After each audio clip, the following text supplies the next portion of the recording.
काफ़ी बार ज़िंदगी में एक मोमेंट आता है, एक छोटा सा समय आता है, एक छोटा सा पल आता है आपकी लाइफ में, जब लगता है कि कुछ भी नहीं है, पर वो मोमेंट पूरी ज़िंदगी आपकी बदल देता है। तो मेरे साथ भी कुछ ऐसा ही हुआ। नवंबर 2012 में मैंने एक लड़की को फेसबुक पर देखा, ऐसे ही फेसबुक स्क्रॉल करते हुए। उस टाइम फेसबुक का नया नया चाह था और कॉलेज में सब बात करते थे, तो फेसबुक हमने भी यूज़ करना शुरू किया, आईडी बनाई और एक हाई टाइप करके ऐसे नॉर्मली भेज दिया। बस एक हाई। उस लड़की को कभी जानता नहीं था, कभी पहले देखा नहीं था। बस वो एक हाई ने मेरी पूरी ज़िंदगी बदल दी। और आज इस पहले एपिसोड से मैं अपने आने वाले 13 साल की ज़िंदगी में जो जो हुआ वो सब आपको धीरे धीरे करके बताऊंगा। मैं हूं अखिल और ये है मेरी कहानी। सो ब्रेकिंग फ्री विद अखिल में आप सबका स्वागत है। 2012 का वक्त था, मैं 19 साल या 20 साल का था, बीबीए कर रहा था यमुनानगर कॉलेज में। लाइफ बहुत सिंपल थी, 3-4 ही चीज़ें थी करने को दिन में लाइफ में। कॉलेज, घर, दोस्तों के साथ टाइम पास। हमारे ग्रुप में हम 4-5 लड़के थे, 5 यार, 5 भाई। वो दोस्ती जो लगती थी यार, वो तो ऐसा लगता था कि ये दोस्ती पूरी ज़िंदगी रहेगी, जो कि एक नॉर्मल इंसान को हमेशा प्यार में, दोस्ती में लगता है। जब भी कोई नई चीज़ आपकी शुरू होती है, आपकी लाइफ में एक नई चीज़ ऐड होती है, तो आपको लगता है ये फॉरएवर रहेगी। उन्हीं 4-5 लड़कों में से एक लड़के की बहन की शादी थी और पूरा ग्रुप बहुत हम एक्साइटेड थे। हमने नए नए कपड़े सिलवाए कि दोस्त की बहन की शादी है, बहुत एंजॉय करेंगे। उन दिनों में फेसबुक बहुत वायरल होता था, लोग फेसबुक की आईडीज़ बनाकर एक दूसरे को मैसेज करते थे। नए नए लोगों से मिलने का आपको मौका मिलता था, क्योंकि उस टाइम इंस्टाग्राम वगैरह नहीं था, ऑरकुट होता था, जीमेल होती थी, फेसबुक होता था। तो हमने भी जैसे बताया पहले कि आईडी बनाई हुई थी। तो ऐसे ही एक दिन फेसबुक चलाते हुए, 6 नवंबर 2012 की बात कर रहा हूँ मैं, ऐसे ही फेसबुक चलाते हुए स्क्रॉल करते हुए एक लड़की दिखी। उस लड़की को मैं पहले कभी जानता नहीं था, पर उसकी फ़ोटो देख के ही, पहली बार देखते ही मुझे ऐसा लगा कि इससे बात करनी चाहिए, इसके साथ टाइम स्पेंड करना चाहिए, इसको जानना चाहिए, इसको अपने बारे में बताना चाहिए, उससे उसके बारे में पूछना चाहिए। सो करीबन 3-1 बजे मेरी छुट्टी होती थी कॉलेज से, मैं घर वापस आया। मेरा कॉलेज मेरे घर से 14-15 किलोमीटर दूर था। और जिस लड़की की मैं कहानी बताना चाह रहा हूँ, उसकी प्रोफाइल पिक्चर देखते ही मैंने उसे हाई का मैसेज किया। उसने प्रोफाइल फ़ोटो में पिंक जीन्स, पिंक टॉप, काले उसके लंबे बाल और डिम्पल था उसकी गाल में। मैं ये नहीं बताऊंगा कि एक गाल में था या 2 गाल में, कभी आगे का भी मौका लगा तो ज़रूर बात करेंगे। वो किसी के घर के बाहर खड़ी थी उस प्रोफाइल पिक में, बिल्कुल नॉर्मल सी फ़ोटो थी। पर मेरे लिए वो सबसे ख़ास चीज़ जो मैंने उस साल में देखी थी, पता नहीं क्यों, बस कुछ था उसके अंदर ऐसा जो मुझसे लगा कि उसकी प्रोफाइल पिक देख के ही उसको मैसेज करना चाहिए। फिर ज़्यादा बिना दिमाग लगाए, जैसे हमेशा लड़के करते हैं, बिना सोचे समझे किसी को मैसेज कर दिया, किसी से बात कर ली, तो लिख डाला मैंने हाय और भेज दिया। और उसके बाद लैपटॉप बंद कर दिया। अगला दिन था 7 नवंबर 2012। मैं बिल्कुल भूल चुका था। शाम को घर आया 6-6:30 बजे, तो वैसे ही फेसबुक खोला। उस वक्त फेसबुक की नोटिफिकेशंस बाहर नहीं आती थी। आपको अगर किसी का मैसेज या कोई नोटिफिकेशन आता था, तो आपको फेसबुक की ऐप लैपटॉप पर, कंप्यूटर्स पर खोल कर या फ़ोन पर खोल कर देखना पड़ता था। उस समय के फ़ोन इतने स्पीड वाले नहीं होते थे आज की तरह। आज तो टेक्नोलॉजी बहुत आगे बढ़ चुकी है, पर उस समय का समय बहुत ही सिंपल था और बहुत अच्छा समय था एज़ कम्पेयर टू आज के टाइम को। तो जैसे ही मैंने फेसबुक की ऐप खोली, तो वहाँ पे उसका रिप्लाई था हाय। वो एक हाय ने मेरी पूरी ज़िंदगी बदल दी। मुझे लगा कि 2012 का सबसे खुशनुमा दिन और सबसे बेहतरीन दिन 2012 का 7 नवंबर 2012 ही है। कितनी बेवकूफ़ों वाली चीज़ है, राइट? बट ये हाल होता है आपका, और यही हाल मेरा था। 3-4 मैसेजेस में हाय हेलो पूछ के हमने वो चैट उस दिन ख़त्म कर दी फेसबुक पर ही। अगला दिन था 8 नवंबर 2012। मेरी एक फ्रेंड थी कॉलेज में, जिससे कि चीज़ें मेरे थोड़े से वीड हो गई थी मेरी वजह से। मेरी उसकी लड़ाई के बाद हम बात नहीं कर रहे थे आपस में। उस दिन उस लड़की का बर्थडे था जो मेरी क्लासमेट थी, जो कॉलेज में।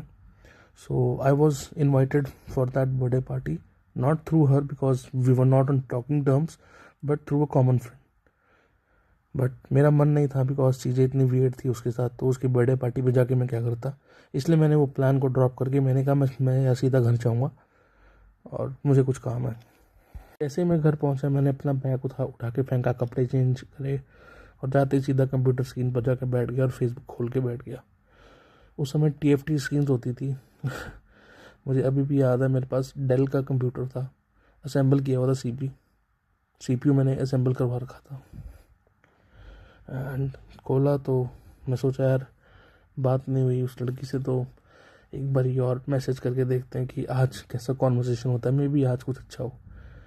सो मैंने हाय लिखा, वो ऑनलाइन थी, उसने साथ के साथ विदिन फ्यू सेकंड्स मुझे रिप्लाई कर दिया हाय का। वहाँ से बात शुरू हुई होनी।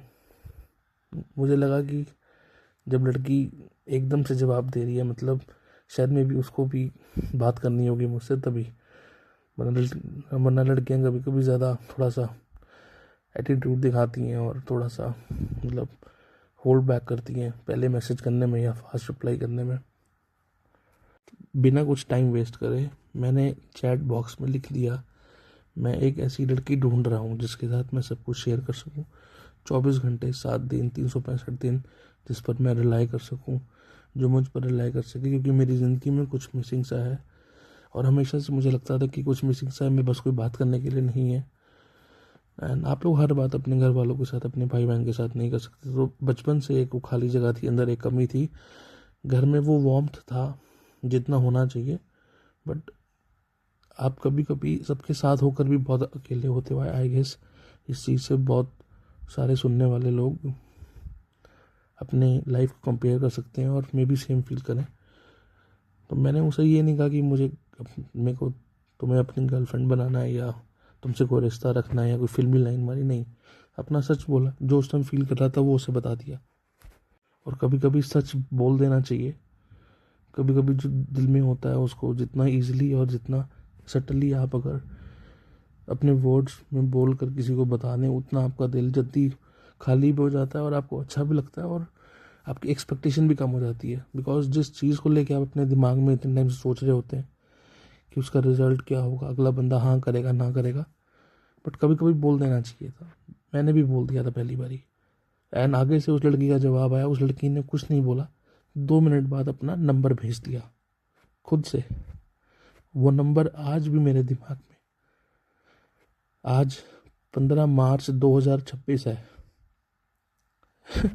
करीबन 14 साल हो गए हैं इस बात को, अभी भी वो नंबर मेरे दिमाग में पूरी तरह से फिट है। अभी भी एक एक वर्ड, वो पूरे 10 नंबर मेरी ज़िंदगी के मैप पे अभी भी छपे हुए हैं। मैं वो नंबर कभी नहीं भूल सकता।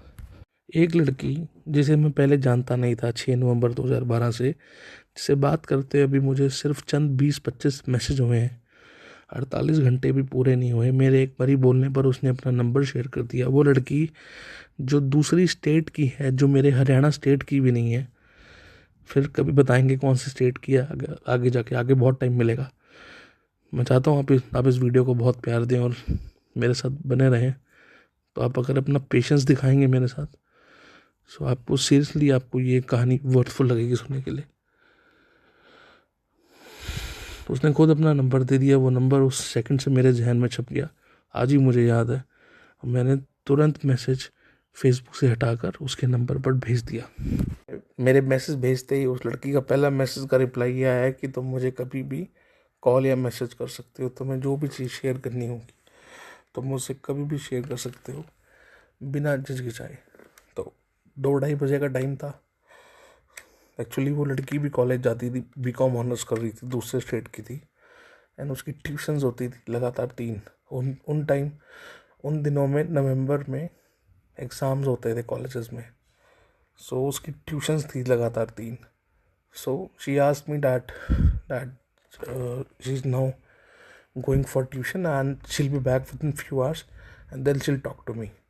So I asked her that what if I call you by 6 or 7 PM? तो उन्होंने कहा ठीक है, तो मुझे कॉल कर लेना। मैं इतना इम्पेशेंट था कि मैंने 7 बजे से पहले ही कॉल कर लिया, क्योंकि मेरी खुशी का कुछ ठिकाना ही नहीं था कि ये मेरे साथ क्या हो रहा था। मुझे नहीं पता था कि 2012 ख़त्म होते होते मेरे लिए इतना अच्छा बन जाएगा। सो मैंने कॉल किया, उसने नहीं उठाया, but she called me back after an hour because she was late from tuition that day. So हमने बात करना शुरू किया। मैं पंजाबी का है, मैं पंजाबी बोलता हूँ, मेरे घर पे पंजाबी में बात करते हैं। और जिस लड़की से मैं बात कर रहा था वो भी पंजाबी में बात करती थी। सो मुझे वो हेलो पहली पहली बार जब हमने फ़ोन पे बात की, वो हेलो मुझे अभी भी याद है, उसकी आवाज़ मेरे कानों में अभी भी है इतने सालों के बाद भी। सो मैंने बोला हेलो, सत श्री अकाल, की हाल चाल। वहाँ से भी बहुत प्यार से जवाब आया, सत श्री अकाल जी, की हाल चाल। फिर हमने एक दूसरे को इंट्रोड्यूस किया, एक दूसरे के बारे में पूछा, किस कॉलेज में हो। अभी तक मैं इसके बारे में कुछ नहीं जानता था, क्या पढ़ रहे हो, कहाँ कॉलेज जाते हो, कहाँ ट्यूशन जाते हो, कितने बजे घर आते हो, कितना टाइम फ्री रहते हो, क्या काम करते हो, पेरेंट्स क्या करते हैं। तो थोड़ा थोड़ा पूछने के बाद सो उसने मुझसे पूछा कि आप फ्री टाइम में क्या करते हो। मैं कहा मुझे गाने गाने का बहुत शौक है, गाने सुनने का बहुत शौक है, क्रिकेट खेलने का शौक है। तो उसने मुझे कहा ठीक है, फिर मुझे आप एक गाना सुनाओ। सो ये हमारी फर्स्ट कॉल है। शाम को 7:30 पौने 8 का टाइम था। सो मैं उस टाइम कॉलेज में था और तभी से मुझे पंजाबी सॉन्ग सुनने का, क्योंकि हमारे घर का कल्चर पंजाबी है, मैं जहाँ रहता हूँ वहाँ भी पंजाबी सॉन्ग चलते हैं। सो पंजाब का कल्चर बहुत है हमारे में। सो उस समय में KS मखन का सॉन्ग चल रहा था, गुड लक चाम। तो मैंने वो बिना कुछ सोचे समझे गुड लक चाम सॉन्ग उसको डेडिकेट कर दिया। वो बहुत इम्प्रेस हुई। एंड उन दिनों में मेरी आवाज़ भी बहुत अच्छी थी। मैं अपनी तारीफ़ नहीं कर रहा, बट लोग कहते थे कि मेरी आवाज़ बहुत अच्छी थी। ये मैं 2012 की बात कर रहा हूँ, अब का मुझे नहीं पता, पहले तो बहुत अच्छी थी। सो फिर मैंने उससे पूछा कि आपकी हॉबीज़, तो उसने बताया कि मेरे को भी गाना गाना बहुत अच्छा लगता है। तो उसने भी गाना सुनाया, अल्फाज और यो हनी सिंह का हाय मेरा दिल। और सच्ची पूछो तो गाइस, मैं अपना दिल वहीं हार गया था जब उसने हाय मेरा दिल गाया था। सो ऐसे ही 2-3 दिन और बात करने के बाद, वो वीक दिवाली वीक था। आप लोगों को पता नहीं याद कि नहीं याद, पर 12 नवंबर 2012 को बड़ी दिवाली थी।